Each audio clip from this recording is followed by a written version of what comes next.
Free hand পেইন্টের আজকে হচ্ছে 16 নম্বর class. আর আজকের ক্লাসে দেখানো হবে বাগান বিলাস ফুল আর্ট। এজন্য প্রথমেই আমি হচ্ছে ডাল এবং পাতা আর্ট করে নিচ্ছি একদমই ফ্রি হ্যান্ডে। এটা প্রথমে ড্রয়িং করে তারপর হচ্ছে ভরাটের কাজটা করব।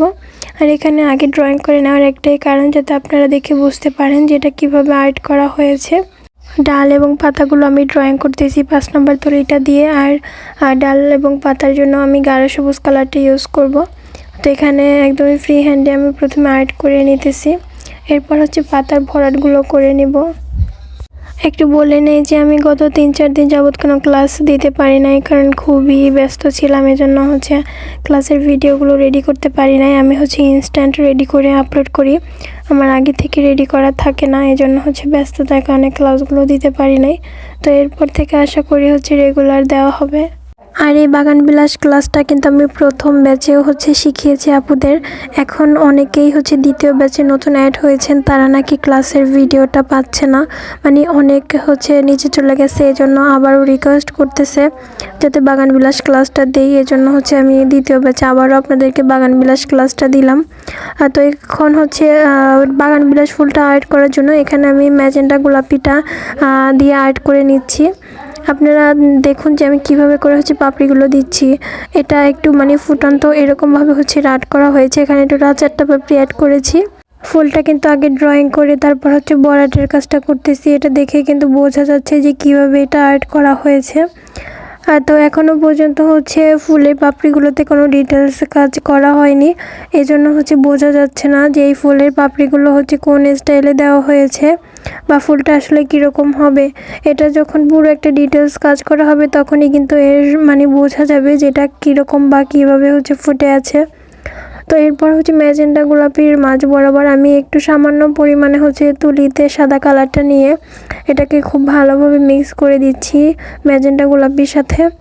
যখনই দুইটা কালারের সমন্বয়ে কোনো ফুল আর্ট করা হবে, মানে দুইটা কালারের শেড দিয়ে, তখনই কিন্তু প্রথম কালারটা দেওয়ার পরে দ্বিতীয় কালারটা যখন দিয়ে শেড আনবেন তখন কিন্তু প্রথম কালারটার সাথে খুব ভালোভাবে মিক্স করতে হবে।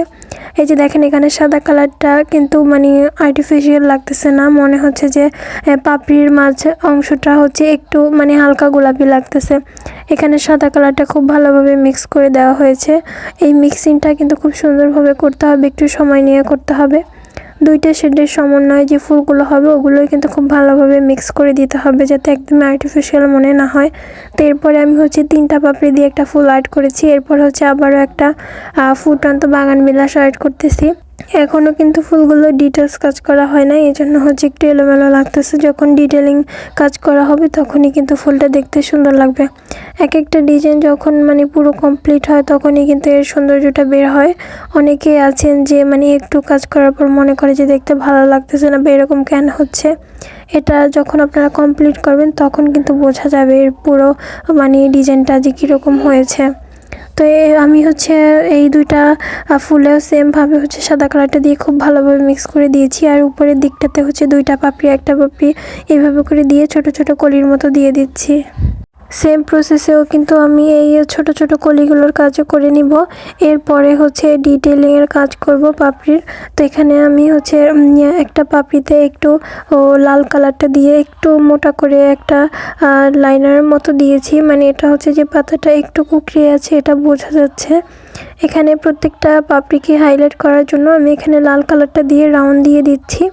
আর যেখানে একটু মোটা করে একটু মানে বাঁকা করে দিয়েছি ওটা হচ্ছে পাপড়িটা একটু কুকড়িয়ে আছে, মানে অপর পাশটা একটু দেখা যাচ্ছে। এইভাবে করে এখানে ডিটেলিংয়ের কাজটা করেছি। এরপর হচ্ছে পাপড়ির মাঝে যে ডিটেলিংয়ের কাজটা, এটা হচ্ছে লাল কালারটা দিয়ে খুবই আলতো হাতে ব্রাশটা ধরে এরপর হচ্ছে ছোট ছোট করে শিরা উপশিরা দিতে হবে অনেকগুলো, মানে পুরো পাপড়িটাকে ভরে একদমই তলিটাকে আলতো হাতে ধরে তারপর হচ্ছে এই কাজটা করতে হবে। এখানে কিন্তু মানে পাপড়ি বা ফুলের উপরে হচ্ছে কোনো রকম প্রেশার ক্রিয়েট করা যাবে না, তাহলে কিন্তু এরকম চিকন চিকন শেড আসবে না। এখানে কিন্তু মোটা হয়ে যাবে, তাহলে দেখতে একদমই ভালো লাগবে না। তো একদমই আলতো হাতে ধরে কাপড়ের উপরে হালকাভাবে প্রেস করে করে তারপর হচ্ছে এই ডিটেলিংয়ের কাজগুলো করতে হবে। এখানে সেম প্রসেসের সবগুলো পাপড়িতে এভাবে করে হচ্ছে লাল কালারটা দিয়ে শিরা উপশিরাগুলো দিয়ে দিতে হবে। একদমই রিয়েল বাগান বিলাস যেরকম হয় ওইটা করারই আমি এখানে চেষ্টা করেছি, মানে ওই রকম সেটাই এখানে এনেছি।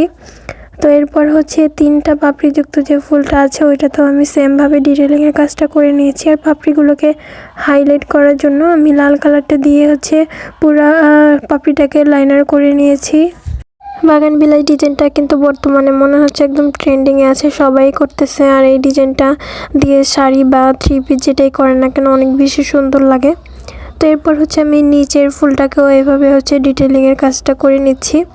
আর আমি কিন্তু একটা তুলি দিয়ে এই কাজগুলো করতেছি। এটা আপনারা যারা একদমই নতুন আছেন তারা কিন্তু এই চিকন কাজগুলো করার জন্য 0 সাইজের তুলিটা ইউজ করবেন, মানে যারা এখনও হচ্ছে তুলি ব্যবহারের জানেন না তারা। কারণ হচ্ছে যখন আপনারা আর্টে একদম পারদর্শী হয়ে যাবেন তখন কিন্তু আপনারা 1-2টা তুলি দিয়ে অনেক ধরনের কাজ করতে পারবেন, কারণ এটা সম্পূর্ণ হচ্ছে হাতের মধ্যে। যখন আপনারা চিকন কাজ করতে যাবেন তখন তুলিটাকে আলতো হাতে ধরে হালকার উপরে কাপড় থেকে, মানে কাপড়ের উপরে টানগুলো দিয়ে দিবেন, তাহলে কিন্তু চিকন হয়ে আসবে। এই যে আমার কাছে যে 5 নম্বর তুলিটা দেখতেছেন এটা দিয়ে কিন্তু আমি অনেক কাজ করে থাকি, মানে চিকন মোটা যে কোনো ধরনের আর্ট বলে না কেন সবগুলো আমি এটা দিয়ে করি বেশিরভাগ ক্ষেত্রে।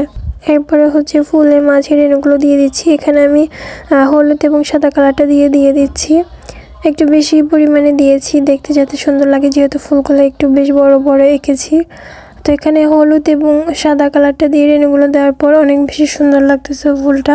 আপনাদের কাছে বাগান বিলাস ডিজাইনটা কেমন লেগেছে অবশ্যই কমেন্টের মাধ্যমে জানিয়ে যাবেন। আজকের ক্লাসটা এই পর্যন্তই। আল্লাহ হাফেজ।